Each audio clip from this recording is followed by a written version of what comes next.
శ్రీరామ్ సాగర్ ప్రాజెక్టుకు వరద పోటెత్తింది. గరిష్ట నీటి మట్టానికి చేరడంతో డ్యాం గేట్లు నీటిని దిగువకు వదిలారు అధికారులు. శ్రీరామ్ సాగర్ ప్రాజెక్టు నుండి 8 గేట్ల ద్వారా 25,000 క్యూసెక్ల నీటిని దిగువకు విడుదల చేశారు. ప్రాజెక్టులోకి ప్రస్తుతం ఇన్ఫ్లో 2 లక్షల క్యూసెక్లుగా ఉంది. డ్యాం పూర్తి కెపాసిటీ 80 టీఎంసీలుగా ఉంది. ప్రస్తుతం 72 టీఎంసీల వాటర్ ఉంది. డ్యాం గేట్లను సాయంత్రానికి మరిన్ని తెరవనున్నారు అధికారులు.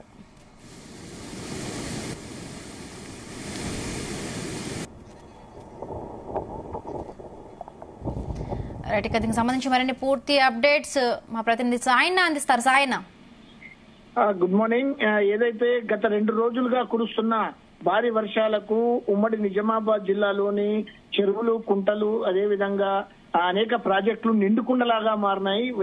మొత్తానికైతే వాగులు, వంకలన్నీ ఉప్పొంగుతున్నాయి. ప్రధానంగా మనము ఇక్కడైతే నిజామాబాద్ జిల్లాలోని శ్రీరామ్ సాగర్ ప్రాజెక్టులోకి మాత్రం దాదాపుగా మనకు 1,95,000 చిలుకు, అంటే దాదాపు 2 లక్షల చిలుకు క్యూసెక్కుల వరద నీరు ఎగువ ప్రాంతం నుంచి మనకు మహారాష్ట్ర ప్రాంతం నుంచి వచ్చి చేరుతోంది. అయితే ఈ క్రమంలో ఈ రోజు అధికారులు 9 గంటల తర్వాత పై ఉన్నతాధికారుల ఆదేశాల మేరకు 8 గేట్లను ఈ రోజు ఎత్తివేసి ఏదైతే గోదావరి నదికి ఏదైతే ఆ నీటిని మనకు విడుదల చేశారు. అయితే ప్రధానంగా ఆయకట్టు ప్రాంతంలోని ఏదైతే ముంపు ప్రాంతాలైన అక్కడున్న పోచంపాడు గాని, తర్వాత అదే ప్రాంతంలోని నిర్మల్ జిల్లాకు సంబంధించిన కొన్ని గ్రామాలలో స్టోన్ గాని, తర్వాత మిగతా ప్రాంతాలలో ఉన్న అనేక ప్రాంతాల ప్రజలకు ముందస్తుగా అధికారులు హెచ్చరికలు జారీ చేశారు.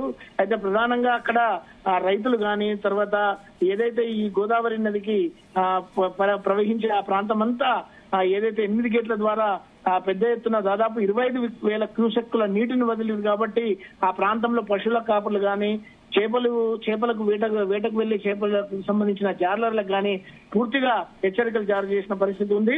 అయితే ఇంకా ఆ పై నుంచి దాదాపు 2 లక్షల చిలుకు పైగా ఇంకా ఎక్కువగా వరద నీరు వస్తే మాత్రం ఇంకా మరో 8 గేట్లను ఎత్తివేసే పరిస్థితి ఉందని చెప్పేసి అధికారులు చెప్తున్నారు.